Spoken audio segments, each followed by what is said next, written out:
Hey everyone, welcome back to Wake&Tech. Today I'm going to be guiding you through how to add a payment method on Groupon account.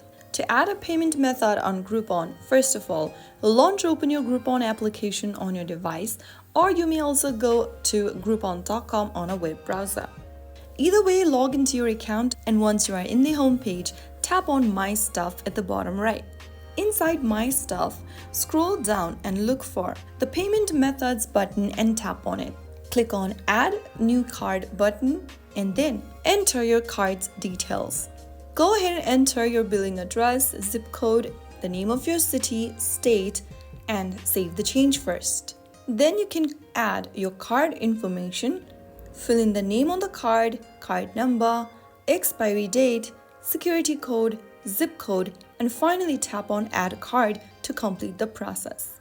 And right after you do that, you will successfully add your payment method on Groupon, and you are ready to grab your next deal with ease. If you found the video helpful, don't forget to like, share, and subscribe for more quick tech tips. I'll see you in the next video. Thanks for watching.